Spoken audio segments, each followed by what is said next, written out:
It means umbilical cord was not connected to a mother, which means mother never gave birth to you. You were always in existence. I'd like to talk to the mind that thought that up. And then, because look, matter and space has always been around. That was not created. That always existed. Infinity always existed. That was not born. That was in the waters of Nun. Darkness and light, always in existence. The invisible, always in existence. But what did it need? It needed to be called into existence by the creative word, which is Atum. Atum is the creative word, the essence that brings things into being. So that's why you have Nun, but Nun, Pata, Atum, the Nun didn't have a name. Nun was the grand unified theory. It was what existed before existence existed. You know, what was before was. So that Nun didn't have a name. It needed to create an essence that would know its name. So Nun, through Nun came Ptah, through Ptah came Atum, and Atum was the mouth that called Nun into being. Nun, Nunet, Ha, Hahet, Ka, and once those four pairs were called into existence, then the process, Kepra, could take place.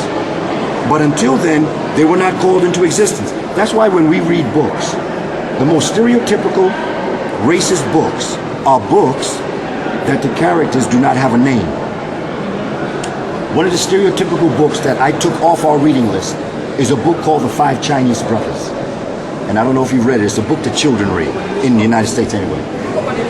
You do? The Five Chinese Brothers, they don't have a name. But you could use that as a teaching tool. No, keep it, but teach it. Teach that it is a stereotypical book because none of the brothers have a name. And they're able to avoid death because they all look alike. So Atum, the word, when you call, that's why I tell our young people, the hip-hop generation, when I talk to them, I say, be careful what you call into being because the words you throw out, you cannot pull back. Be careful what you say to each other. Think before you speak. Because you create harmful feelings between each other. And those words hover around the person you're yanking them at. So we have to be careful how we talk to each other, the names that we call each other. Because although we may be upset emotionally, don't say something that you're going to regret, that's going to last a lifetime. And this sometimes young people don't realize. And even in their pain, and they say something, they don't know. Even if you are pained, and even if you don't know better, you're still calling that word out. And it's hovering around us.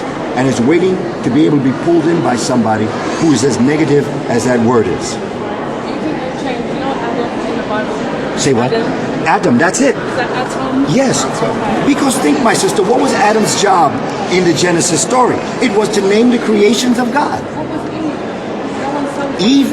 Eve was a takeoff of the ability to keep women suppressed.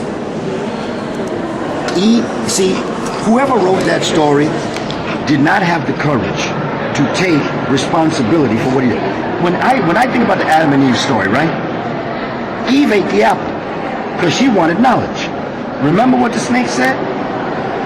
Apep or Irta? He said, eat of this apple and you will be like God. Well, we are God, having a human experience. Think about the story because it's very interesting. So Eve wanted to be like God because the woman, because, you know, Brother Imam, when we were coming here, he was speaking about the role of the women to give men the idea and let men think they thought it. That's what sister's job is. Create things, give it to the man, and let the man think he thought it up. So he's doing it. He's saying, wow, I'm smart. She's like, yeah, baby, you are smart. But she knows. I gave it to you, brother, so, you know, chill. Think about Eve. To desecrate the woman, the man didn't have courage to take responsibility. So Eve wanted to be like God. She talked Adam into being like God because that's a woman's job, to teach us who we are. Adam ate of the apple, and all of a sudden Eve gets cursed. It's Eve's fault. So Eve was, and how did Eve come into being?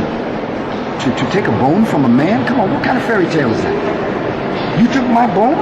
But did God have a hand? Did he actually have a hand that went into my body? And did he have a tool? Or did he just go in my body some mysterious way and pull out my rib and then form this woman? Now, my problem is, of course, is that I've seen the creation story where Kunun, Amun, is sitting on a throne and he's fashioning two beings. He's not fashioning a man and a woman. He's fashioning the Ka and the Jet, the spirit and the body. And the way in which you know which one is the body is that in the ancient Kemetic story, anytime you have the hand up to the mouth, that symbolizes a child.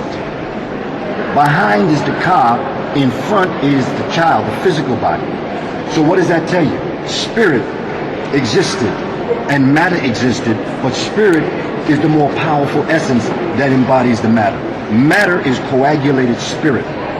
It is that essence that coagulates spirit. So what we are, the deeper you go inside of you, the pure form of energy you become.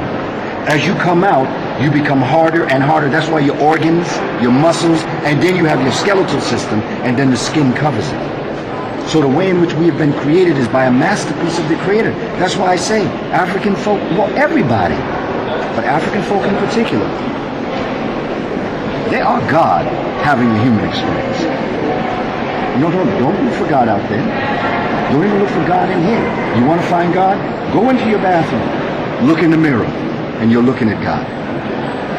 So out of the second philosophy comes the third philosophy. Atum now creates a process, and Atum becomes Atum Kepra.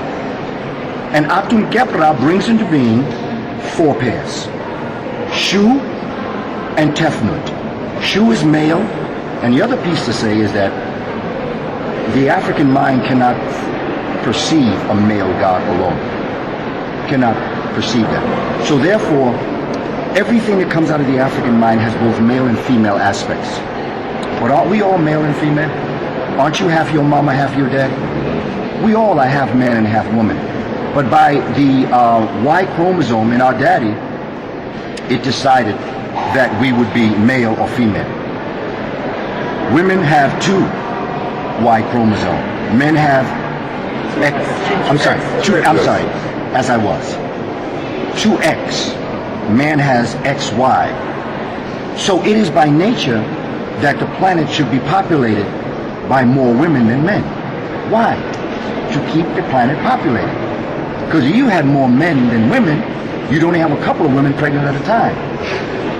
So when you have 3 to 1, there's the possibility women, the feminine principle outnumbers the planet 3 to 1. 3 chances woman, 1 chance man. And it's the daddy's chromosome that decided if it's going to be a male or if it's going to be a female. So I add that in there because the African mind cannot perceive of a God that is only a woman. Only a man. It must be balanced. It must be Ma'at. It must be balanced with both male and female. And that is why Ma'at represents balance, justice, reciprocity. Okay? Kepra, the process of becoming, comes out of the second philosophy, and Atum Kepra now creates Shu, male, air or space. Tefnut is his wife, moisture. Shu Tefnut, now we're talking science. Air and moisture gives birth to Nut and Geb. Nut is female, Geb is male. Nut is sky, Geb is earth. Shu Tefnut give birth. So now you have a creation where opposites are now creating things into existence as opposed to the already created. Shu Tefnut give birth to Nut and Geb. The story goes that Nut and Geb are in a lover's embrace. In other words, they are cohabiting. Shu comes down and separates Nut from Geb. Look at science. At one time on the earth hovered around a very strong carboniferous age that did not allow the cycle the carbon-oxygen cycle, nitrogen cycle to exist. So what happened? Air came down and brought the sky up and then allowed Nut swallows the sun at night, gives birth to it during the day, which started a 24-day cycle on the planet that allowed light and heat energy to come down to the earth, mix with the nitrogen of Geb, and then create organic life in the waters. Because it started with that one amoeba, if you want to call it, protozoa, if you want to call it, in the waters. That unicell started to multiply itself. giving off the same stories being told for the third time.